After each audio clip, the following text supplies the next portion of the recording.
السلام علیکم۔ آج ہم لے کر آئے ہیں اردو ناول حیات لامکان کی قسط نمبر 3 جو کہ مصنفہ فضا عامر نے لکھا ہے۔ قسط کو مکمل دیکھیں اور چینل کو سبسکرائب کر لیں تاکہ آپ آگے اسی طرح کے مزیدار ناول پڑھ سکیں۔ شکریہ۔ ان دونوں کو یہاں چھوڑ کر اگر ایک اور سرخ گیٹ والے چھوٹے سے بنگلے کا رخ کیا جائے تو یہاں بھی صف ماتم بچھا ہوا تھا، مگر ماتمی صرف ایک ہی دکھائی دیتا تھا۔ اس نیم اندھیر کمرے کے وسط میں وہ میز پر سر رکھے بلک بلک کر رو رہی تھی۔ کبھی وہ اپنے سر کو پیٹنے لگتی تو کبھی اپنے زانوں کو، کبھی اپنا سر میز سے ٹکراتی تو کبھی اپنے بالوں کو مٹھی میں جکڑ لیتی۔ اس کی حالت بتاتی تھی کہ کسی بہت بڑے نقصان کو جھیل آئی ہے۔ اس کی کمر کے گرد لپٹی سفید چادر بتاتی تھی کہ وہ ابھی کہیں سے واپس لوٹی ہے، شاید کسی جنازے سے۔ حر حیدر آج اپنے نئے گھر میں آیا تھا۔ شفٹنگ مکمل ہو چکی تھی، ایک چھوٹا سا گھر جہاں وہ صرف رہنا چاہتا تھا۔ اس نے اپنے آبائی گھر کا رخ نہیں کیا تھا۔ وہ گھر اتنا بڑا تھا کہ وہاں اکیلا رہنا مشکل تھا۔ وہ آ کر صوفے پر بیٹھ گیا۔ آنکھوں کے سامنے اس کی بھیگی سرخ آنکھیں گردش کرنے لگی تھیں۔ عرش کی بیٹی جسے وہ سنبھال کر رکھتے تھے، وہ بہت تکلیفیں کاٹ رہی تھی۔ اسے نوروز عرش جعفری پر بہت سارا ترس آیا تھا۔ اس کی ہر ممکن طریقے سے مدد کرنے کا فیصلہ کرتے اس نے افسوس سے سر جھٹکا۔ اسسٹنٹ کلیکٹر نے بیرسٹر کی بیٹی کی مدد کرنے کا فیصلہ کیا۔ اس لڑکی میں کچھ تو تھا جو اسے لڑکپن سے مروب کرتا تھا، اور آج بہت سال بعد بھی اسے دیکھتے وقت ایسا ہی محسوس ہوا تھا۔ سب اس کی جرت کی داد اس کے عرش کی موت پر دیے گئے بیان پر دیتے تھے۔ اس وقت بھی اس نے رونے دھونے کی بجائے اپنے باپ کی بہت سی حساس چیزوں کو سنبھالا تھا۔ وہ ہمیشہ سے مضبوط تھی، بات کرتی تھی تو عرش لگتی تھی، دیکھتی تھی تو سامنے والے کی نظریں احترام میں جھک جاتی تھیں۔ وہ وہاں بیٹھا کافی دیر سوچتا رہا کہ اب اس کی بہن کا قاتل ڈھونڈا جائے، کیسے اور کب۔ اس نے فون پر 1 گھنٹی بجی تو اس نے میسج کھولا تھا۔ انسٹاگرام پہ اس کے کسی دوست نے اسے کسی کی منگنی کی تصاویر بھیجی تھیں۔ حر نے تصاویر دیکھیں، پھر بے پرواہ سی مسکراہٹ کے ساتھ کہنے لگا، حر ثانیہ، تم اگر خوش ہو تو حر حیدر بھی خوش ہے، مگر میں تمہیں بھول نہیں پاؤں گا۔ تم نے مجھے بدلنا چاہا مگر میں نہیں بدل سکا۔ تمہیں چناؤ کا حق تھا، تم نے حق استعمال کیا۔ تم نے اپنے لیے اچھا انسان چن لیا۔ امید ہے میرے لیے بھی کوئی اچھا لکھا ہوگا، شاید کوئی مختلف، کوئی تم سے زیادہ حسین۔ اس نے فون بند کیا اور وہیں صوفے پر لیٹ کر آنکھیں بند کر لیں۔ سیاہی کے پردے پر ایک چہرہ دکھائی دینے لگا تھا۔ ہر حیدر بے ساختہ مسکرا دیا۔ میرے لیے بھی کوئی اچھا ہی لکھا ہوگا۔ کافی دیر بعد اگر کمرے میں جھانکوں تو اب نوروز وہیں پریسا کے زانوں پر سر رکھے لیٹی تھی۔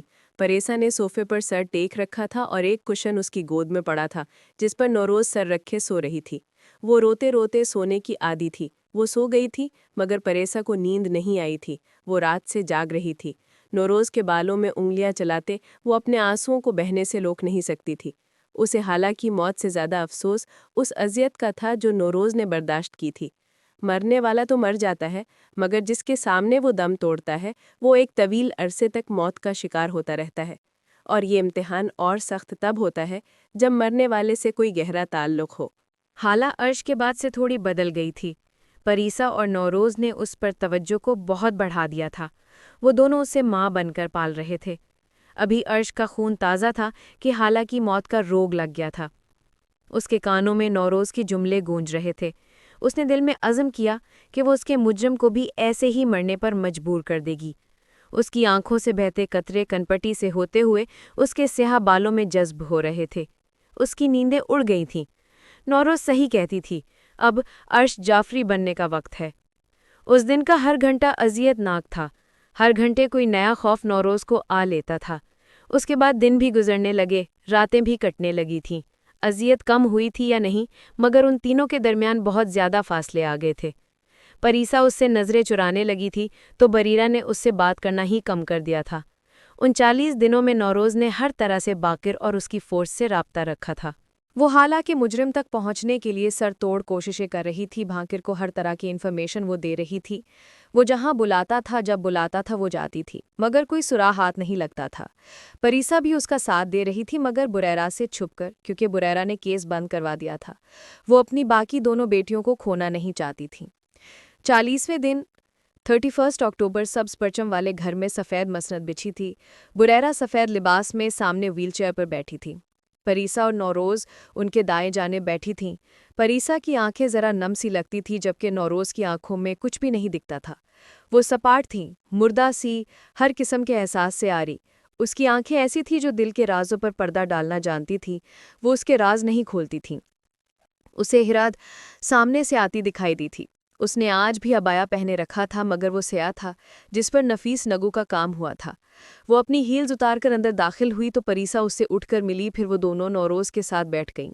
نوروز پچھلی 40 دنوں سے ذرا چپ چپ رہتی تھی، وہ کسی صدمے کا شکار نہیں ہوئی تھی، بس تھوڑی خاموش ہو گئی تھی۔ یونیورسٹی بھی جاتی تو چپ چپ رہتی تھی۔ ہیراد پریسا کے ساتھ بیٹھتی اس سے مخاطب ہوئی، بھیا ممی سے کچھ بات کرنا چاہتے ہیں۔ ہیراد نے پریسا کے کان میں سرگوشی کی۔ کیا بات؟ وہ جاننا چاہتی تھی۔ ہاں، مجھے بھی اس سے بات کرنی ہے۔ یہ الفاظ بریرا کے تھے۔ پریسا نے چونک کر انہیں دیکھا تھا۔ حالانکہ موت نے سب سے زیادہ بریرا کو توڑ دیا تھا۔ وہ بہت بدل گئی تھیں۔ ان کو پریسا اور نوروز کی کوئی پرواہ نہیں رہی تھی، وہ ان پر توجہ بھی نہیں دیتی تھیں۔ دعا کے بعد تمام لوگ کھانا کھا رہے تھے جب بریرا یارق کو لے کر اپنے کمرے میں آ گئی تھیں۔ وہ کافی دیر حالانکہ موضوع پر بات کرتے رہے، پھر یارق نے موضوع کی طرف آتے ہوئے کہا، آپ نے مجھے کسی کام سے یاد کیا تھا۔ وہ ان کے سامنے کرسی پر ذرا آگے کو ہو کر مؤدب سا بیٹھا ہوا تھا۔ یارق بیٹا، میں ایک فیور چاہتی ہوں۔ آپ نے جس طرح نوروز کے سر پر ہاتھ رکھا اور اس رات بہت مدد کی تھی، اگر آپ نہ ہوتے تو… آپ مجھے بیٹا بھی بول رہے ہیں اور غیر بھی کر رہی ہیں، آپ مجھے بس حکم کریں۔ وہ ان کے گھٹنے پر ہاتھ رکھ کر ادب سے کہہ رہا تھا، میں چاہتی ہوں کہ میں نوروز کی شادی کر دوں جلد از جلد۔ یارق کا چہرہ یک دم سفید پڑ گیا۔ نوروز کو اس نے بہن مانا تھا، اگلے جملے کا اندازہ وہ کر سکتا تھا۔ اس کے ہتھیلیوں میں پسینہ آیا۔ اس نے اپنے ہاتھ واپس کھینچ لیے۔ نوروز کی ذمہ داری پہلے ہے، مجھے ڈر ہے اب وہ باغی ہو جائے گی۔ وہ عرش کی بیٹی ہے، اس مجرم کو پاتال سے ڈھونڈ نکالے گی۔ اس سے پہلے اس کا دماغ اس طرف جائے میں اسے کہیں اور الجھانا چاہتی ہوں، اور ویسے بھی وہ بڑی ہے۔ اس کے بعد میں تمہارا اور پری کا سوچوں گی۔ یارق یک دم سیدھا ہوتا نظر چرا گیا۔ اس کی چوری پکڑی گئی تھی۔ میں چاہتی ہوں تم نوروز کے معاملات میں میری مدد کرو۔ مجھے مالی مسائل نہیں ہیں، میں بس اس کے معاملے میں کسی غلط انتخاب سے ڈرتی ہوں۔ باکر سے بات کر کے دیکھ لو یا پھر تمہاری مرضی۔ بریرا سادگی سے کہہ رہی تھی، میں آپ کی بات بخوبی سمجھ رہا ہوں۔ میری نظر میں ایک شخص ہے، میں بات کروں گا اور جلد جواب بھی دوں گا۔ آپ اس معاملے میں بے فکر رہیں۔ پریسا کمرے میں چائے کی ٹرے لے کر داخل ہوئی۔ اس نے ٹرے رکھی پھر واپس ہو گئی۔ آج یارق نے نظر اٹھا کر اسے نہیں دیکھا تھا۔ وہ بریرا کے سامنے یہ ہمت ہی نہیں کر سکا تھا۔ ہیراد نوروز کے ساتھ بیٹھی یونیورسٹی کے کچھ معاملات ڈسکس کر رہی تھی جب پریسا چائے لے کر ان کے ساتھ آ بیٹھی تھی۔ ہیر، تم عبائے میں بہت اچھی لگتی ہو، نوروز مسکرا کر کہہ رہی تھی، البتہ وہ اداس مسکراہٹ تھی۔ مجھے اپنا آپ بھی اچھا لگنے لگا ہے۔ میں نے کبھی پردے کے بارے میں نہیں سوچا، نہ کبھی پڑھا، مگر مجھے اب لگتا ہے کہ خدا کا ہر فیصلہ ہمارے لیے بہتر ہوتا ہے، بس ہماری عقل محدود ہے، ہم ہی نہیں سمجھتے۔ وہ چائے کا کپ اٹھاتی کہہ رہی تھی، نوروز، میں ہمیشہ تم سے کہتی تھی کہ تم نقاب میں سانس کیسے لیتی ہو، تم کھاتی کیسے ہو، تمہیں دیکھ کر مجھے الجھن ہوتی ہے وغیرہ وغیرہ، مگر اب میں تم سے انسپائر ہوں۔ اتنی گرمی تم کیسے برداشت کرتی ہو؟ میں تو مرنے والی ہو رہی ہوں۔ تم بہت اعلیٰ ہو۔ پتہ ہے نوروز، اگر اس رات میں نے حالہ کو اپنے سامنے مرتے دیکھا ہوتا تو میں تمہاری طرح کبھی اس کو سنبھال نہیں پاتی، میں خود کو بھی نہیں سنبھال سکتی تھی۔ تم ہمیشہ کہتی تھی سید زادیاں صابر ہوتی ہیں، تم نے ثابت کیا نوروز، تم نے صبر کے ساتھ حوصلہ بھی کیا، خود کے ساتھ پری کو بھی سنبھالا، تم نے رو کر میڈیا کی ہمدردیاں نہیں لیں، تم ایک عظیم لڑکی ہو یار، میں تم سے انسپائر ہوں۔ میں بھی روز، میں بھی تم سے انسپائر ہوں۔ یہ آواز پریسا کی تھی۔ جب میں گھر میں یہ خبر سن کر بے ہوش ہو گئی تھی تب تم سڑک پر اس کی لاش اٹھائے بیٹھی تھی۔ ہیر صحیح کہتی ہے روز، تم عظیم ہو، تم بابا کا عکس ہو، میں تم جیسی کبھی نہیں ہو سکتی۔ مجھے تمہاری انگلی پکڑ کر چلنے کی عادت ہے، میں تمہارے بغیر کچھ بھی نہیں ہوں۔ نوروز نے اسے گلے سے لگا لیا، پھر اس نے ہیراد کو بھی اشارے سے بلایا، وہ بھی اس کے گلا لگ گئی۔ تم دونوں کو مجھ سے انسپائر نہیں ہونا ہے، میں خاک ہوں، آسمان کی طرف دیکھو، اپنی جگہ تلاش کرو، آزاد بنو۔ مجھ خاکی کے پیچھے مت چلو، میں حالہ کی حفاظت نہیں کر سکتی، تم دونوں کی کیا کروں گی؟ وہ دونوں اس سے الگ ہوئیں تو نوروز کی آنکھیں ضبط سے سرخ پڑ رہی تھی۔ مجھے اب کسی کا گارڈین اینجل نہیں بننا، میں حفاظت نہیں کر سکتی، نہ تمہاری نہ تمہارے دل کی، میں کسی کی محافظ نہیں بن سکتی، یہ دنیا اکیلے عورتوں کے لیے نہیں ہے۔ یارک نے لیونگ روم کے دروازے کے باہر کھڑے ہیرات کو آواز دی، وہ ان دونوں سے الوداعی مصافحہ کرتی چلی گئی تھی۔ ممی، یارک بھائی سے تمہاری بات کر رہی تھی، پریسا نے نوروز کو اطلاع دی۔ میری بات؟ میری کیا بات؟ وہ چائے کا کپ رکھتی بولی، تمہاری شادی کی بات۔ واٹ؟ میری شادی؟ میری بہن کے 40ویں روز میری شادی کی بات، وہ بھی یارک بھائی سے؟ اس کو بہت برا لگا تھا۔ یارک بھائی کے پاس کوئی تمہارے میچ کا تھا تو انہوں نے ممی کو بولا کہ وہ کل تک جواب دیں گے۔ ممی کو تمہاری شادی کا خیال کیوں آیا اچانک؟ پریسا کو اس کی شادی کا خیال آج پہلی دفعہ آیا تھا کہ نوروز اور اس کو الگ ہونا تھا، وہ ہمیشہ ساتھ نہیں رہ سکتی۔ اچانک نہیں، پچھلے 40 دنوں سے آ رہا ہوگا، جیسے اب مجھے تمہاری شادی کا خیال آنے لگا ہے۔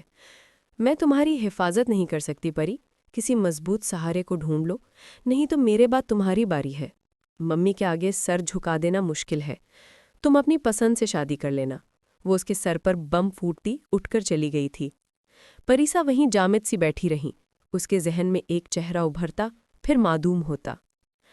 صالح ابراہیم کا چہرہ۔ محبت تکلیف دہ نہیں ہوتی، یک طرفہ محبت تکلیف دہ ہوتی ہے۔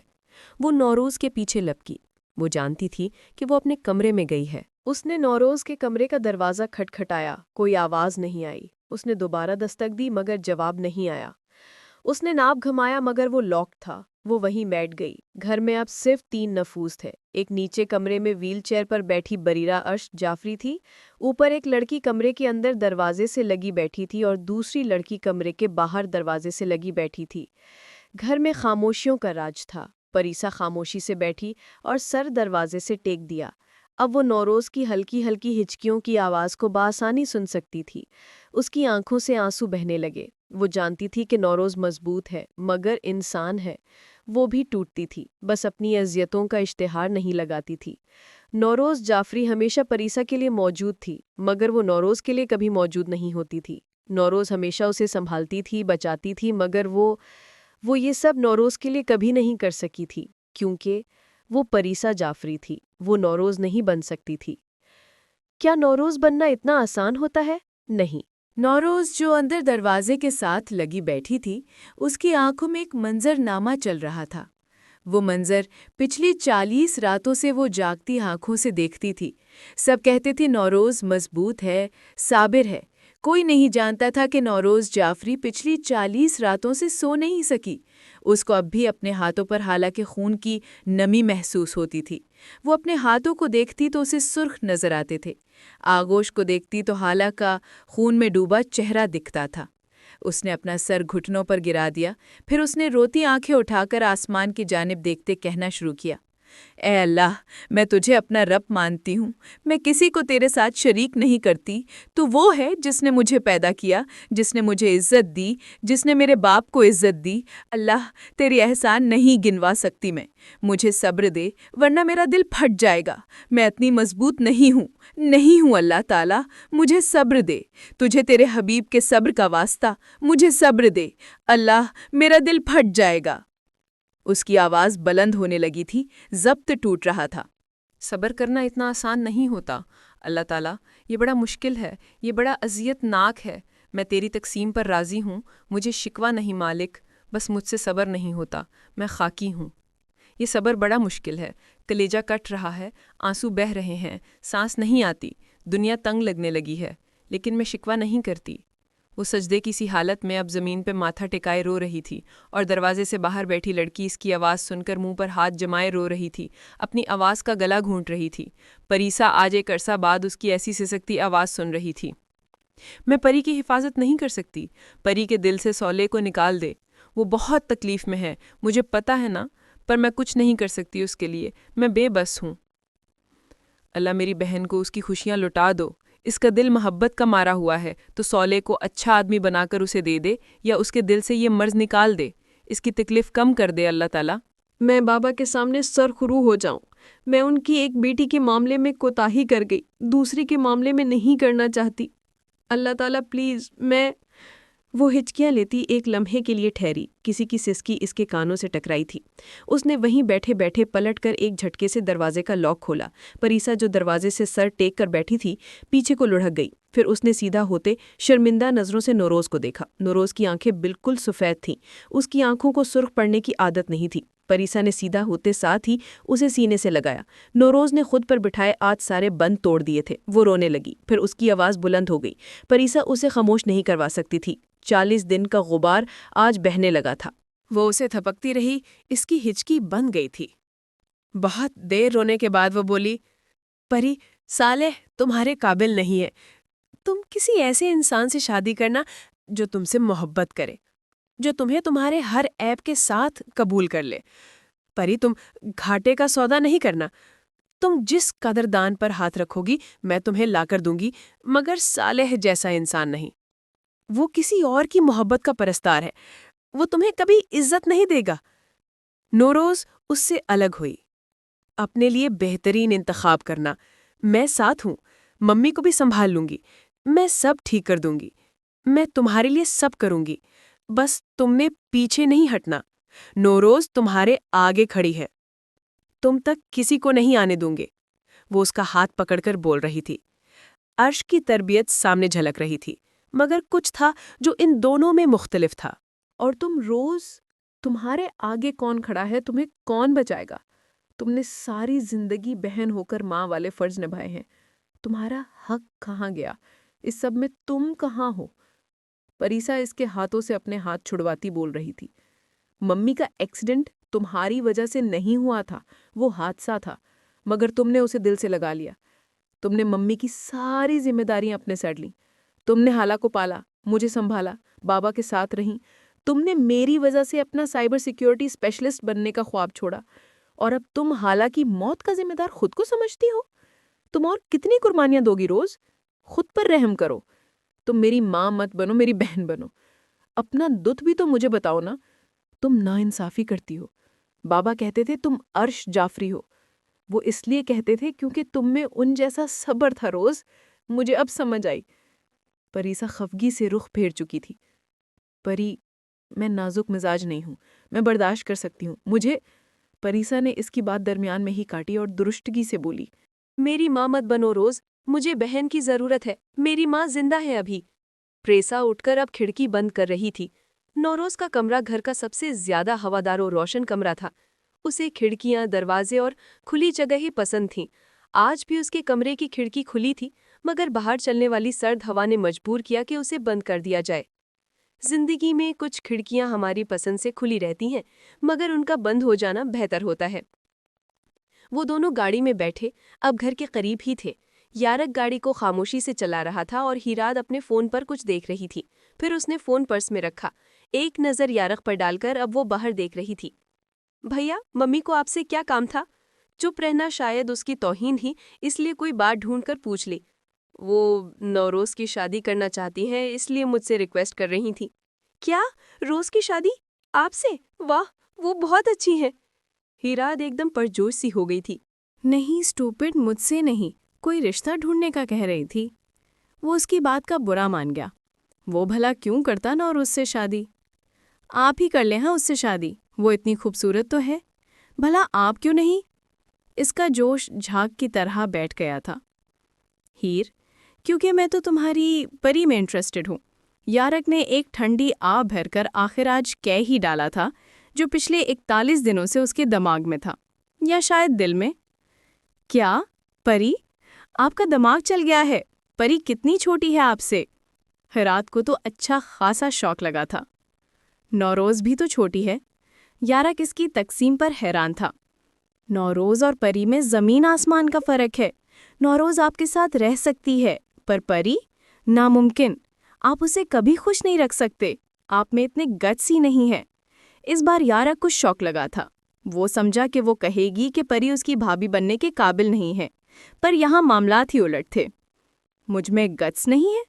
میں تمہیں خوش رکھ سکتا ہوں تو اسے کیوں نہیں، جبکہ میں اس سے محبت کرنے لگا ہوں؟ مجھ میں کیا کمی ہے؟ اب وہ گاڑی گیٹ سے اندر کر رہا تھا۔ محبت؟ آپ کو پری سے محبت ہو گئی ہے؟ ہیراد منہ کھولے اس کا چہرہ تکنے لگی، جیسے اس نے کچھ غلط سن لیا ہو۔ مجھے نہیں پتا ہیراد، ایسا کب ہوا، مگر میں جب جب اسے دیکھتا ہوں مجھے اپنے آنگن میں اس کی کمی محسوس ہوتی ہے۔ وہ مجھے اگنور کرتی ہے، بات کرتی ہے تو لہجہ سخت ہوتا ہے، دیکھتی نہیں اور جب دیکھتی ہے تو لگتا ہے کھا جائے گی، پھر بھی اچھی لگتی ہے۔ تم بس یہ سوچو کہ مجھے نوروز کے آگے بھی وہی اچھی لگی ہے۔ ہیراد نے دروازہ کھولا، گاڑی سے اتری اور اندر کی طرف بڑھ گئی۔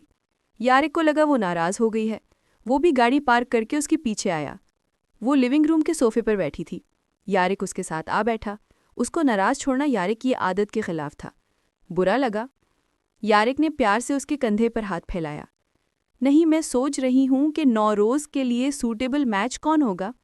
یارک نے اسے نظر بھر کر دیکھا، پھر ہنستے ہوئے اسے سینے سے لگایا۔ میں سوچ رہا ہوں کہ باقر سے بات کرتا ہوں، وہ اچھا لڑکا ہے اور میں اسے جانتا ہوں۔ واٹ؟ ڈی آئی جی صاحب؟ نہیں، آپ ان سے نہیں کروا سکتے نوروز کی شادی۔ Are you made? ان کے علاوہ کوئی بھی پر وہ نہیں۔ یار تم بھی۔ ہیراد نے اس کی بات مکمل نہ ہونے دی۔ وہ سر بھرا پارٹنر ہے نا، ان سے کروا دیں نوروز کی شادی۔ ہل ہیدر اور یارک بزنس پارٹنر تھے، اور یہ بات آج کی نہیں تھی۔ باقر نے بہت پہلے ہی یارک کو ہر سے پارٹنرشپ کرنے پر راضی کیا تھا، اور آج تک یارک کو اپنے فیصلے پر پچھتاوا نہیں ہوا تھا۔ ہر، ہاں اس کی عمر بھی کم ہے، باقر تو بہت بڑا ہے۔ اچھا چلو میں بات کرتا ہوں، مگر مجھے لگتا ہے وہ کھڑوس منسٹر نہیں مانے گا۔ کون سا منسٹر؟ ہیراد نے اس کا چہرہ دیکھا۔ فائنانس منسٹر سلطان شاہ۔ وہ آدمی اتنا کوئی، اس کو دیکھنا پڑے گا۔ باقر سے بات کرتا ہوں، وہ سوچ کر کہہ رہا تھا۔ ہر حیدر، یارک نے صوفے کی پشت سے سر ٹکاتے استفسار کیا۔ بھیا، پری کسی اور سے محبت کرتی ہے۔ ہیراد اب زدہ دھیمے لہجے میں بول رہی تھی۔ کس سے؟ یارک کا لہجہ عام سا تھا، مگر دل کو بہت برا لگا تھا۔ صالح ابراہیم سے، اور وہ میرے پیچھے دم ہلاتا پھر رہا ہے۔ ہیراد اس کی کسی بھی منفی رد عمل کے لیے تیار تھی۔ صالح ابراہیم؟ کزن اس کا؟ اتنی بری چوائس؟ یارک کو یکدم صالح ابراہیم برا لگا تھا۔ وہ بری طرح متاثر ہوا تھا، اس کا دل بھی۔ کسی اور سے محبت کرتی ہے، اور وہ بھی صالح ابراہیم؟ اسٹوپڈ۔ یہ بات اس نے بلند آواز میں کہی تھی۔ آپ کو صالح ابراہیم سے کیا مسئلہ ہے؟ اچھا خاصا ہینڈسم نوجوان ہے، امیر ہے، اور تمہیں تو اس کی شکل دیکھنا پسند نہیں ہے، اب اس کی تعریفوں کے پل کیوں باندھ رہی ہو؟ اس نے غور سے ہیراد کے چہرے پر کچھ پڑھنا چاہا۔ وہ میری ٹائپ نہیں ہے، ورنہ اس میں کوئی کمی نہیں ہے۔ ہیراد بھی کندھے اچکاتا بے باکی سے بولی تھی۔ مطلب تمہاری پری کو جو چیز پسند ہے اس کو کچھ نہ کہا جائے۔ وہ ایک تیوری چڑھائے اسے دیکھ رہا تھا۔ جی، ہیراد نے اترا کر جواب دیا۔ اور جو میرا دل اس کی محبت میں گھائل ہو رہا ہے وہ نہیں دکھتا تمہیں؟ یارک اپنے سینے پر ہاتھ رکھے اس سے پوچھ رہا تھا۔ وہ اس سے شادی نہیں کرنا چاہتی، بس محبت ہے اور وہ اس احساس سے جان چھڑوانا چاہتی ہے۔ ہیراد کو جیسے افسوس سا ہوا تھا۔ میری محبت اس کے دل سے اس شخص کی محبت کو نکال دے گی، ایک دفعہ بس وہ میری ہو جائے۔ یارک حسرت سے بولا تھا۔ ایک دفعہ وہ آپ کی ہو جائے، پھر ہر بات پر اسے کسی اور سے محبت کرنے کے طانی دینے والے بھی آپ ہی ہوں گے۔ جیسے میں مردوں کی فطرت سے واقف نہیں، ہیراد نے ہنسی اڑاتے ہوئی جملہ کہا، پھر نظریں پھیرتی اوپر کی جانب بڑھنے لگی۔ محبت جرم نہیں ہے، نہ مرد کے لیے نہ عورت کے لیے۔ یارک پیچھے سے پکار رہا تھا، مگر ہیراد سیڑھیاں چڑھتی گئی، پھر کچھ سوچ کر رکی اور پلٹ کر اسے دیکھا۔ ہیر، میں اسے اتنی محبت دوں گا کہ وہ صالح کو بھول جائے گی۔ یارک اسے یقین دلا رہا تھا۔ محبت جرم نہیں ہے بھیا، مگر کیا آپ یا کوئی بھی مرد ایک لڑکی کی پہلی محبت جاننے کے باوجود اس کی طرف سے غیر مطمئن، خوفزدہ اور شک کا شکار نہیں ہوں گے؟ کیا آپ اپنی عصبیت کو اس کے اور اپنے رشتے میں دراڑیں ڈالنے سے روک پائیں گے؟ آپ کو سوچنا چاہیے، کیونکہ نہ تو اس کی زندگی فالتو ہے اور نہ ہی اس کا کوئی بھی جذبہ۔ آپ کو یا کسی کو بھی یہ حق نہیں کہ شک یا عصبیت میں گھر کر اسے جیتے جی مار ڈالیں۔ وہ انمول ہے اور اس کی محبت بھی، بس اس کا چناؤ غلط تھا، اور محبت میں چناؤ کا موقع ہی کس کو ملتا ہے؟ آپ خود کو ہی دیکھ لیں۔ وہ اپنی کہہ کر اوپر چلی گئی تھی۔ یارک علی وہاں کھڑا رہ گیا تھا۔ یہ کیسا آئینہ تھا جو ہیر نے دکھایا تھا؟ وہ کب اتنی بڑی بڑی باتیں کرنے لگی تھی؟ یارک کو یاد نہیں آیا تھا کہ آج سے پہلے اس نے کبھی یارک سے اتنی سنجیدہ اور تلخ گفتگو کی ہو۔ اس کا ایک ایک لفظ ابھی تک یارک کے دماغ میں گونج رہا تھا۔ وہ واپس صوفے پر آ بیٹھا تھا۔ اگر معاشرے میں ہر بہن شادی سے پہلے اپنے بھائی کو یہ آئینہ دکھا دے تو کئی زندگیاں محفوظ ہو سکیں گی، کئی دل ٹوٹنے سے بچ جائیں گے، مگر یہاں تو عورت ہی عورت کے لیے گھڑے کھود رہی ہوتی ہے۔ ساس، بہو اور نند بھاوج کے مقدس اور حرمت والے رشتوں کو جنگی محاذ سمجھا جاتا ہے۔ اگر اس سب میں ایک مرد میں اتنی فہم ہو کہ وہ ماں اور بہن کے رشتے کو بیوی کے رشتے سے علیحدہ رکھے اور ان میں مقابلہ اور موازنہ کرنے کے بجائے ہر رشتے کو ایک انسان ہونے کی حیثیت سے دیکھے تو گھروں میں امن قائم ہو جائے۔ اب اگر سبز پرچم والے گھر کی دوسری منزل پر پہنچ کر نوروز کے کمرے میں داخل ہوا جائے تو وہ دونوں سامنے بیڈ پر لیٹی ایک فون میں کچھ دیکھ رہی تھیں۔ قریب جا کر اگر فون میں جھانکو تو وہ حالہ کا انسٹاگرام تھا۔ اس پر موجود تصاویر دیکھتی وہ اچھے وقتوں کو یاد کر رہی تھیں۔ تصاویر اوپر کرتے کرتے چند 5 سال پرانی تصاویر سلائیڈ کی شکل ان کے سامنے آئی۔ وہ حالہ کی سالگرہ کی تصاویر تھیں۔ ان تصاویر میں عرش حالہ کے پیچھے کھڑے تھے، پریسا اور نوروز دونوں ایک جانب اور حالہ کیک کاٹ رہی تھی۔ بریرہ اس تصویر میں موجود نہیں تھی۔ اگلی تصویر میں سائیڈ پر بیٹھی بریرہ کسی سے بات کر رہی تھی اور حالہ صالح کو کیک کھلا رہی تھی۔ اس سے اگلی تصویر میں حالہ عرش کے ایک وکیل دوست کو کیک کھلا رہی تھی۔ اگلی تصویر میں ایک وکیل عورت نقاب میں کھڑی حالہ کو تحفہ دے رہی تھی۔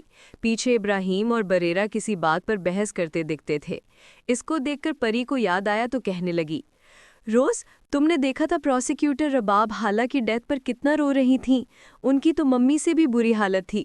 اس دن تو وہ کہیں سے رباب لگ ہی نہیں رہی تھیں۔ نوروز کو اس کی بات پر ذرا حیرت ہوئی مگر بذات خود اسے یاد نہیں تھا۔ ان کو تو میں نے بابا کی ڈیتھ پر دیکھا تھا یا آج دیکھا ہے، وہ حالہ کی ڈیتھ پر بھی آئی تھیں۔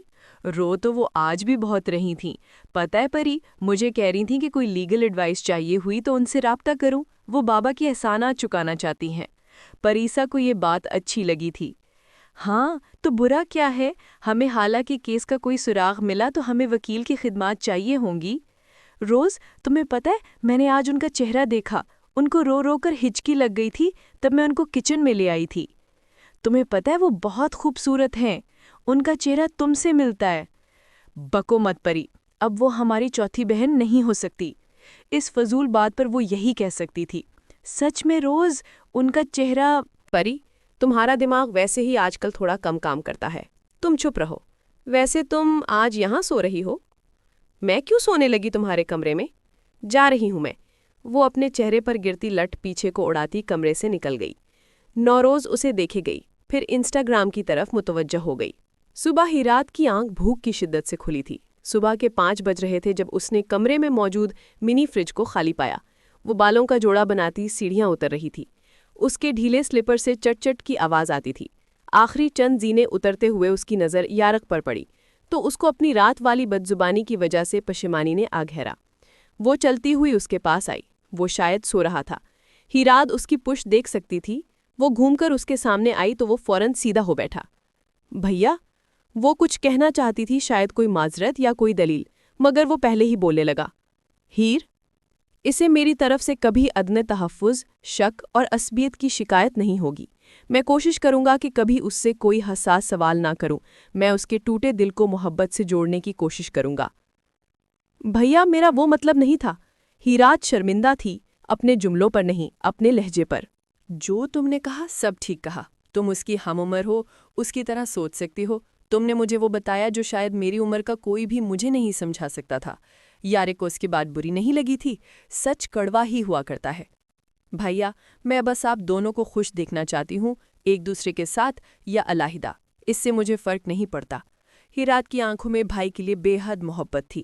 ہیر، ہماری اور تمہاری جنریشن میں اتنا گیپ ہے کہ جو تم سوچتے ہو وہ ہم نہیں سوچ سکتے۔ ہم نے اس تیزی سے بدلتے زمانے میں خود کو ہی بڑی مشکل سے سنبھالا ہے۔ تم بچے تو اس میں جینے کے لیے روز نئی مشکلات کا سامنا کرتے ہو۔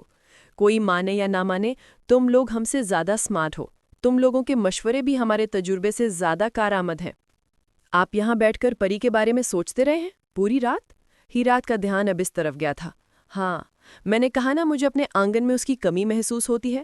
یارق کی آنکھوں میں دکھنے والی محبت کو وہ بآسانی پڑھ سکتی تھی۔ میں اسے سمجھاؤں گی۔ ہیراد اٹھ کر کچن کی طرف بڑھ گئی تھی کیونکہ اس کی آنکھوں میں جھلکنے والے آنسو یارق کے سامنے بہہ نکلتے اور ان کا جواز وہ پیش نہ کر پاتی۔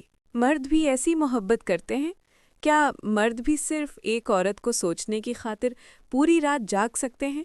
وہ دل میں سوچتی کچن میں داخل ہوئی۔ آج پہلی دفعہ اس نے محبت کے متعلق سوچا تھا۔ اسے بھی ایک ایسے مرد کی ضرورت تھی جو اس کی خاطر رات جاگ سکتا، جسے اپنے آنگن میں اس کی کمی محسوس ہو، جسے وہ کبھی بری نہ لگے۔ مگر اس سب میں محبت کی جو تصویر اس کے ذہن میں ابھری تھی، اس نے ہیراد علی کو بری طرح چونکا دیا تھا۔ کیا میں اس کو پسند کرنے لگی ہوں؟ یہ سوال اس کے دل نے دماغ سے پوچھا تھا، اور جواب ہاں میں آیا تھا۔ آنسو صاف کرتے اس نے پیچھے پلٹ کر فریج کی طرف بڑھنا تھا، مگر یارک کو دیکھ کر وہ ڈر گئی۔ بھیا ایسے کیوں کھڑے ہو گئے؟ ڈرا دیا مجھے، وہ سینے پر ہاتھ رکھے کہہ رہی تھی۔ رو کیوں رہی ہو؟ یارک اب فکر مندی سے اس کے پاس آیا۔ میں نے آپ کو ہرٹ کیا نا، آئی ایم سوری بھیا۔ نہیں میرا بچہ، نہیں ہوا میں ہرٹ، بس اتنی سی بات پر رو رہی ہو، اتنی صبح کیوں اٹھی ہو؟ وہ اسے پیار سے تھپک کر بولا تھا۔ بھوک لگ رہی تھی مجھے۔ ہیراد نے سر اٹھا کر اسے دیکھا۔ اچھا آؤ کچھ کھاتے ہیں۔ وہ ایک پرتعیش عمارت تھی۔ اندر داخل ہو تو بہت سے لوگ کام کرتے دکھتے تھے۔ یارک اندر داخل ہوا اور سامنے موجود چوکیدار کو دیکھا۔ وہ اسے دیکھ کر ذرا سیدھا ہوا، چائے کا کپ نیچے رکھا، پھر سلام کرتا ادب سے جھکا۔ وہ اس پر ایک کٹیلی نظر ڈال کر باقر کے آفس میں داخل ہوا۔ وہ سامنے کھڑا کسی سے کال پر بات کر رہا تھا، کچھ مشتعل بھی لگتا تھا۔ اس نے آنکھ کے اشارے سے یارک کو کرسی پیش کی، پھر خود بھی پاور سیٹ پر بیٹھ گیا۔ چند منٹ بعد اس نے کال مکمل کی، پھر پوری طرح اس کی طرف متوجہ ہوا۔ باقر اب مسکرا رہا تھا۔ اس نے انٹرکام اٹھا کر 2 کافی آرڈر کی اور پھر دونوں ہاتھوں کی انگلیاں باہم پھنسائے اس کی طرف متوجہ ہوا۔ مجھے تم سے کوئی لگی لپٹی بات نہیں کرنی، میں صاف اور سیدھی بات کرنے آیا ہوں، اور جواب بھی مجھے جلد ہی چاہیے۔ وہ جیسے کوئی سودا کر رہا تھا، یا باقر سے دوستی اس حد تک تھی کہ اسے تمہید باندھنے کی ضرورت نہیں رہی تھی۔ میں سن رہا ہوں۔ باقر اس کی بات سن کر زیادہ سنجیدہ ہو گیا تھا۔ نوروز جعفری، وہ اپنے الفاظ جوڑ رہا تھا۔ کیا ہوا ہے اسے؟ باقر نے ذرا آگے ہو کر پوچھا۔ اس کی شادی حر سے ہو سکتی ہے؟ آنکھیں باقر کی آنکھوں پر جمی تھیں۔ یہ کوئی مذاق؟ نوروز کی شادی؟ کل اس کی بہن کا 40واں تھا، آج شادی کی بات؟ باقر کو یہ بات ہضم نہیں ہوئی۔ اس کی ماں کی خواہش ہے کہ وہ جلد ان دونوں کو مضبوط ہاتھوں میں دے دے۔ انہیں لگتا ہے کہ اب وہ ان دونوں کی حفاظت نہیں کر سکتی۔ یارک سکون سے ٹیک لگاتا بولا۔ یارک بات تو ٹھیک ہے، ویسے جتنے دشمن اس کے باپ کے ہیں، ان دونوں کو محفوظ رکھنا ایک عورت کے لیے مشکل ہے۔ باقر کا پیے چائے لے کر اندر آیا تو باقر چائے دیکھ کر جھنجھلا اٹھا۔ بکواس کی تھی کہ کافی لانا۔ وہ دھاڑا تو پیے نے ہڑبڑا کر ٹرے اٹھائی اور باہر کو لپکا۔ البتہ یارک پرسکون تھا، جیسے عادی ہو۔ ایک تو ارشد کی موت کا سب سے بڑا عذاب مجھے جھیلنا پڑا ہے۔ اس آدمی سے کوئی کام ڈھنگ سے نہیں ہوتا۔ باقر تپا ہوا اپنے پرانے پیے کو یاد کر رہا تھا۔ نوروز، باقر ہم اس کے بارے میں بات کر رہے تھے۔ یارک نے اسے واپس موضوع پر بلایا۔ ہاں یار، مجھے حر سے بات کرنی پڑے گی، کل تک کا انتظار کرو۔ باقر نے سوچ کر کہا تھا۔ نہیں، مجھے آج رات ہی جواب چاہیے۔ یارک اسے ڈیڈ لائن دے رہا تھا۔ ہو جائے گا۔ اور کچھ؟ باقر اس کی بات مانتے ہوئے اس کی آنکھوں میں کچھ اور دیکھ رہا تھا۔ نہیں، یارک نے صاف جھوٹ بولا۔ پریسا جعفری کے بارے میں کیا خیال ہے؟ باقر نے اب اس کی چوری پکڑی تھی۔ یارک نے دل میں خود پر لعنت بھیج کر سر اٹھایا۔ نوروز کی شادی ہو جائے پھر اس کا بھی دیکھتے ہیں۔ وہ باقر کے سامنے اپنا لہجہ حد درجہ سادہ رکھتے ہوئے بولا۔ بکواس مت کر۔ باقر اب کھلتے دروازے سے ایک چھوٹے لڑکے کو اندر آتے دیکھ رہا تھا۔ اس کے ہاتھ میں ٹرے تھی، وہ سرو کرتا رہا، مگر یارک کو کوئی جواب نہیں سوجھا۔ اسے کسی اور سے محبت ہے۔ دوست پر اعتماد کیا گیا تھا۔ کس سے؟ نام بتا، ابھی فارغ کر دیتا ہوں۔ یارک نے گھور کر اسے دیکھا۔ نہیں۔ پھر ایک بار کوشش کر کے دیکھ، ہو سکتا ہے وہ مان ہی جائے۔ اس وقت لوہا گرم ہے، لڑکی کو پریشر۔ باقر اسے راستہ دکھا رہا تھا۔ نہیں، کوئی پریشر نہیں۔ اگر شادی کے لیے راضی ہو گئی تو ٹھیک، ورنہ مجھ جیسے 100 کو وہ روز ٹھکرانے کی عادی لگتی ہے۔ وہ خاص ہے، اپنے لیے کوئی خاص ہی چنے گی۔ یارک نے جیسے اپنا فیصلہ سنا دیا تھا۔ کافی پیتے وہ دونوں خاموش تھے، کچھ سوچ رہے تھے۔ باقر کے دماغ میں جو تھا وہ بھی گرم لوہے پر چوٹ دینے کے مترادف تھا۔ یارک کے جانے کے آدھے گھنٹے بعد وہ حر حیدر کو کال کر رہا تھا۔ ہیلو، حر حیدر کی آواز ابھری تو باقر مسکرایا۔ چھوٹے بھائی، آج رات کا ڈنر میرے ساتھ کرو گے؟ باقر کا لہجہ آج بھی ہمیشہ کی طرح پرجوش سا تھا۔ کہاں پر آؤں؟ حر نے بیزار ہو کر پوچھا۔ میرے گھر، 8 بجے۔ اوکے۔ اور کال کھڑاک سے کاٹ دی گئی تھی۔ باقر نے مسکرا کر فون کو دیکھا۔ لوہا سچ میں گرم تھا۔ اس رات ٹھیک 8 بجے ہر حیدر باقر کے گھر میں موجود تھا۔ باقر اب تک گھر نہیں پہنچا تھا۔ ہر وہیں پر بیٹھ گیا۔ وہ شدید غمگین تھا۔ اس نے اپنا فون کھول کر اپنے اکاؤنٹ پر موجود ٹائیگر کی تصاویر دیکھنے لگا۔ وہ اس کا سیاہ اور بھورے رنگ کا اونچا لمبا کتا تھا جو کراچی میں مار دیا گیا تھا۔ ہر کی اس سے دلی وابستگی بہت زیادہ تھی۔ وہ پچھلے 5 سال سے ہر کے ساتھ تھا۔ ہر کا دل ایک دم برا سا ہونے لگا۔ اسے ٹائیگر کی موت سے زیادہ افسوس اس بے بسی کا تھا جس کی وجہ سے وہ اس کے قاتل کو ڈھونڈنے سے قاصر تھا۔ ہر نے سر ہاتھوں میں گرا دیا۔ باقر جب گھر میں داخل ہوا تو ہر سامنے سر جھکائے بیٹھا تھا۔ وہ ہر کے پاس بیٹھ گیا۔ اس کی آواز میں ہمدردی تھی۔ یار، میں جانتا ہوں کہ یہ مشکل ہے، لیکن تم ثانیہ کی شادی کو اپنی زندگی کا تعین نہیں کرنے دے سکتے۔ تم نوجوان ہو، باصلاحیت ہو اور تمہارے پاس کرنے کے لیے بہت کچھ ہے۔ باقر اسے دلاسا دے رہا تھا۔ اب کچھ نہیں ہے، میں اب صرف اپنی جاب پر توجہ دوں گا یا پھر ارش صاحب کی بیٹی کے قاتل پر۔ ہر جیسے اپنا فیصلہ سنا رہا تھا۔ ویسے نوروز کے بارے میں کیا خیال ہے؟ وہ ایک حیرت انگیز لڑکی ہے اور وہ تمہارے لیے سب سے بہترین ہے۔ تم دونوں خوش رہو گے، میں وعدہ کرتا ہوں۔ ہر نے چونکے بغیر سر ہلایا۔ آپ سمجھے نہیں باقر سلطان، ثانیہ میرا پہلا اور ناکام پیار تھی، کوئی اس کی جگہ نہیں لے سکتا۔ باقر نے ہر کے کندھے پر ہاتھ رکھا۔ میں سمجھتا ہوں ہر، لیکن کبھی کبھی زندگی ہمیں وہ نہیں دیتی جو ہم چاہتے ہیں۔ ہمیں آگے بڑھنا سیکھنا ہوگا۔ نوروز ثانیہ کا نعم البدل نہیں ہے، بلکہ تمہاری زندگی کا ایک نیا باب ہے۔ اپنے آپ کو دوبارہ دریافت کرنے کا موقع، اپنی خوشی دوبارہ تلاش کرو۔ تم نے نوروز کو دیکھ رکھا ہے، وہ ثانیہ سے 1000 گنا زیادہ خوبصورت ہے۔ اس بے وفا کے روگ میں کب تک بیٹھو گے؟ محبت غلط نہیں ہوتی، بس چناؤ غلط ہو جاتا ہے۔ تم نے بھی ایک غلط عورت سے محبت کر لی ہے، اب میرے کہنے پر ایک صحیح عورت کا انتخاب کر کے دیکھو۔ ہر کو محسوس ہوا اس کی آنکھیں سرخ ہو گئی ہیں۔ لیکن میں شادی کے لیے تیار نہیں ہوں۔ ہر کا جواب سن کر باقر کا لہجہ نرم ہو گیا۔ تمہیں تیار رہنے کی ضرورت نہیں ہے ہر، بس ایک چھوٹا سا قدم اٹھاؤ۔ نوروز سے مل چکے ہو تم، اس حد تک خوبصورت لڑکی تمہیں نہیں ملے گی۔ ثانیہ اس کے سامنے کھوٹا سکہ ہے اور نوروز وہ ہیرا ہے جس کو اس وقت کسی مضبوط سہارے کی ضرورت ہے۔ وہ خطرے میں ہے۔ ہر ہچکچایا۔ اس کا دل اب بھی غم سے بوجھل تھا، لیکن باقر کی باتوں نے ایک دم امید توڑ دی تھی۔ شاید کی بات نہیں تھی، نوروز واقعی مصیبت میں تھی۔ یہ بات ہر اچھے سے جانتا تھا۔ شاید یہ نئے سرے سے شروع کرنے کا موقع تھا۔ ہر نے سر ہلایا۔ ٹھیک ہے، میں اس سے شادی کروں گا، لیکن سادگی سے، اس کے پردے کا احترام کرتے ہوئے۔ باقر کا چہرہ مسکراہٹ سے چمک اٹھا۔ یہ ہوئی نا بات، میں کل کے لیے ایک میٹنگ طے کرتا ہوں۔ ہر، تمہیں اپنے اس فیصلے پر افسوس نہیں ہوگا، میں وعدہ کرتا ہوں۔ باقر کو ابھی دوسرے مرحلے سے گزرنا تھا، مگر اس کے لیے اس نے کل صبح کا سوچا تھا، اور اس مرحلے کا نام سلطان شاہ تھا۔ باقر اپنے والد کے شاندار دفتر میں بیٹھا تھا، دولت اور طاقت کی علامتوں سے گھرا ہوا تھا۔ سلطان نے باقر کو دیکھا۔ ان کی آنکھوں میں جھنجھلاہٹ کے آثار تھے۔ کیا بات ہے باقر؟ میں مصروف ہوں۔ باقر میں گہرا سانس لیا۔ یہ ہر اور نوروز کے بارے میں ہے ڈیڈ، میں چاہتا ہوں کہ وہ شادی کر لیں۔ سلطان نے ایک ابرو اٹھائی۔ ایک پل میں لبوں پر آنے والی مسکراہٹ سمٹی تھی۔ اور میں اس کی پرواہ کیوں کروں؟ سلطان کی بات سنتے باقر نے اپنے الفاظ کا انتخاب احتیاط سے کیا۔ کیونکہ ڈیڈ، انکل جعفری آپ کے قریبی دوست تھے اور ان کی بیٹی اس وقت مشکل میں ہے۔ ہر بھی یہی چاہتا ہے۔ نوروز کا خیال رکھے گا، وزیر خزانہ نے کہا لگایا۔ اس کا خیال رکھنا، مجھے اس سے زیادہ ٹھوس چیز چاہیے، اس میں میرے لیے کیا ہے؟ باقر اپنے باپ کا کھیل جانتا تھا۔ ٹھیک ہے، نوروز کی ماں کے کاروباری دنیا سے رابطے ہیں، وہ ہمارے لیے فائدہ مند ہو سکتے ہیں۔ میں نے تمہیں بہت دفعہ کہا ہے کہ اپنی پارٹنر کو اپنے تک رکھو، بریرہ کے علاوہ کوئی بات بتاؤ باقر۔ سلطان کا چہرہ ایک دم بجھ سا گیا تھا۔ ان کو باقر کی بریرہ کی کمپنی میں پارٹنرشپ ہمیشہ سے ناپسند رہی تھی۔ نوروز ہر کی زندگی میں روشن دیا بن سکتی ہے۔ اس لڑکی میں اتنا دم ہے کہ ہر کو واپس ہنسنے مسکرانے پر لے آئے گی۔ ڈیڈ، وہ ہر میں زندگی پھونک سکتی ہے۔ سلطان کی آنکھیں دلچسپی سے چمک اٹھی۔ جاؤ۔ سلطان کے کہتے ہی باقر اٹھ کھڑا ہوا۔ وہ جانتا تھا کہ اسے اپنے حقیقی ارادوں کو ظاہر کیے بغیر اپنے والد کو شادی کی حمایت کے لیے راضی کرنے کے لیے احتیاط سے چلنا ہوگا۔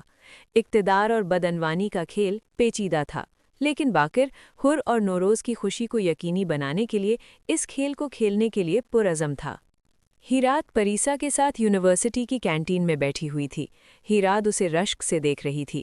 اسے آج پریسا ہر گزرے لمحے سے زیادہ حسین لگ رہی تھی۔ تبھی اسے دور سے یارک چل کر آتا نظر آیا۔ وہ دونوں جو بھی بات کر رہی تھی اس کو دیکھ کر خاموش ہو گئیں۔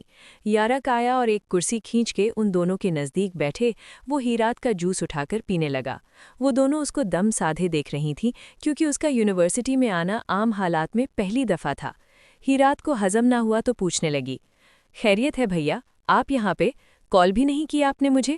آپ تو ڈی آئی جی صاحب کے پاس گئی تھے نا؟ ہاں، آپ دونوں کو وہی خبر دینے آیا ہوں کہ حر مان گیا ہے۔ اب باقر اور سلطان صاحب آج شام کو پری کے گھر آئیں گے، مگر اس سے پہلے ہمیں گھر جا کر کچھ تیاریاں کر لینی چاہیے اور آنٹی کو بھی اطلاع کرنی ہے۔ تو کیا ہم ساتھ چل سکتے ہیں؟ پریسا نے ایک نظر اس کو دیکھا۔ وہ ان کے لیے اتنا سب کیوں کر رہا تھا؟ شاید اس لیے کیونکہ اس کی بہن پریسا کی بیسٹ فرینڈ تھی، یا شاید اس لیے کہ اس کے باپ کا ایک نام تھا۔ خیر جو بھی تھا، وہ دونوں اپنا ملک شیک ختم کرتی اٹھ کھڑی ہوئی۔ پریسا نے ہیلز پہن رکھی تھی اس لیے وہ ذرا آہستہ چل رہی تھی۔ ہیرات آگے یارک کے ہمراہ چل رہی تھی۔ وہ دونوں گاڑی کے فرنٹ اور پیسنجر سیٹس پہ بیٹھے جبکہ پریسا پیچھے اپنے فون میں لگ گئی تھی۔ نوروز آج یونیورسٹی نہیں آئی تھی، اس کی طبیعت کچھ ناساز تھی۔ وہ لوگ گھر پہنچے تو پریسا اور ہیرات پہلے داخل ہو گئی جبکہ یارک کار پارک کر کے ان کے پیچھے آیا۔ اس کو گھر میں کسی اور سے دلچسپی نہیں تھی۔ وہ ڈرائنگ روم میں بیٹھ گیا تو کچھ دیر بعد بریرا کمرے میں داخل ہوئی۔ بریرا یارک کو دیکھ کر ذرا مسکرا اٹھی تھی۔ یارک کا چہرہ دیکھ کر وہ یہ بخوبی جان گئی تھی کہ وہ خالی ہاتھ نہیں لوٹا تھا۔ پریسا نے عائشہ کے ہاتھ چائے بھجوائی اور پھر ہیرات کے ساتھ نوروز کے پاس آ گئی، جبکہ یارک اور بریرا آپس میں شام کے متعلق باتیں کرتے رہے۔ اب یارک ملازموں کو ہدایات دے رہا تھا اور شام کے حوالے سے کچھ ضروری سامان منگوا رہا تھا۔ پریسا نے یہ بم جب نوروز کے سر پر پھوڑا تو وہ بیماری بھول کر اٹھ بیٹھی۔ اس کی آنکھیں بے یقینی سے پھیل گئی تھیں۔ سیاہ آنکھوں میں حیرت کے ساتھ کچھ خوف بھی تھا۔ کیا تم سب کا دماغ چل گیا ہے؟ حر؟ وہ سر پھرا۔ وہ اس سب کے لیے اتنی جلدی تیار نہیں ہو سکتی تھی، اور حر حیدر شاہ، اس کے بارے میں اس نے کبھی سوچا بھی نہیں تھا۔ کچھ دیر وہ پریسا سے مختلف سوالات کرتی رہی۔ پریسا نے اس کو بہت سمجھانے کی کوشش کی مگر وہ پریشان لگتی تھی۔ یارق کسی کام سے باہر جا چکا تھا۔ ہیرات ملازموں کے ساتھ کچن میں کھڑی کچھ کھا رہی تھی اور بریرا کے کمرے میں نوروز کی پیشی کا وقت تھا۔ وہ دروازہ کھٹکھٹا کر اندر داخل ہوئی تو بریرا سامنے اپنی کرسی پر بیٹھی تھی، ہاتھ میں تسبیح لیے۔ وہ آج اسے دیکھ کے پورے دل سے مسکرائی تھی۔ نوروز کے لیے یہ مسکراہٹ ایک بہت بڑی چیز تھی۔ اس نے ماں کو آنکھ بھر کر دیکھا، پھر وہ بھی ذرا مسکرائی اور ان کے سامنے والی کرسی پر آ بیٹھی۔ بریرا نے اس کا ہاتھ تھامنا چاہا۔ نوروز کا دل حلق میں آ گیا۔ اس نے نظر اٹھا کر ماں کو دیکھا۔ ان کی آنکھوں میں امید تھی، آس تھی، چمک سی تھی۔ عرش کے بعد وہ چمک غائب ہو گئی تھی۔ اس کو بریرا کی یہ مسکراہٹ بہت بھلی لگی۔ نوروز، اگر میں تم سے کچھ مانگوں تو کیا تم مجھے انکار کرو گی؟ بریرا کی آنکھوں میں آس تھی۔ ممی آپ حکم کریں۔ اس نے جیسے بات سننے سے پہلے ہی ان کا مان رکھ لیا تھا۔ تم جانتی ہو تمہیں آج یہاں پہ کیوں بلایا ہے؟ جی میں جانتی ہوں۔ اس نے نظر چرا کر ان کی ویل چیئر پر ٹکا دی۔ تو پھر میں اپنے رسول اللہ صلی اللہ علیہ وسلم کی سنت کو پورا کرتے ہوئے تم سے یہ بات کہتی ہوں کہ حر حیدر کے لیے تمہارا ہاتھ مانگا گیا ہے۔ کیا تم مجھے اجازت دیتی ہو کہ میں ہاں کہہ دوں؟ بریرا نے اس کا ہاتھ جوش سے دبایا تھا۔ مجھے آپ کے فیصلے پر کوئی اعتراض نہیں۔ آپ کا جو بھی فیصلہ ہوگا وہ مجھے پورے دل سے قبول ہے۔ آپ میری طرف سے پریشان مت ہوں۔ یہ بات کہتے ہوئے اس کا دل ذرا بوجھل سا ہوا تھا مگر وہ مسکرا رہی تھی۔ اس کی آنکھیں بھی چمک رہی تھیں۔ بریرا نے اسے غور سے دیکھا، کہیں ناراضگی، خفگی یا خوف ڈھونڈنے کی کوشش کی مگر انہیں ایسا کچھ نہیں ملا۔ وہ سچ میں مسکرا رہی تھی۔ اس نے اپنے کچھ بال کان کے پیچھے اڑسے، پھر مسکرا کر بولی، میں جاؤں ممی؟ بریرا نے اسے دیکھا، پھر مسکرا کر سر ہلا دیا اور نوروز کمرے سے باہر آ گئی۔ بریرا بہت پرسکون محسوس کر رہی تھی۔ وہ جانتی تھی نوروز انہیں کبھی مایوس نہیں کرے گی۔ ان کی بیٹیاں ایسی ہی تھیں، باوقار، مگر نوروز وہ کچھ مختلف تھی۔ وہ اپنی عمر سے کچھ زیادہ بڑی لڑکی تھی۔ وہ ہمیشہ ایسی تھی کہ اس پہ ناز کیا جاتا، فخر کیا جاتا۔ وہ اپنے باپ کا عکس تھی۔ شام کے قریب 5 بج رہے تھے جب گیٹ پر ہارن کی آواز گونجی۔ پریسا نے جلدی سے ٹیرس سے جھانکا تو باقر کی کار کو اندر آتے دیکھا۔ اس نے نیچے ہیرات کو اشارہ کیا اور وہ دونوں جلدی جلدی تیاری کرنے لگی۔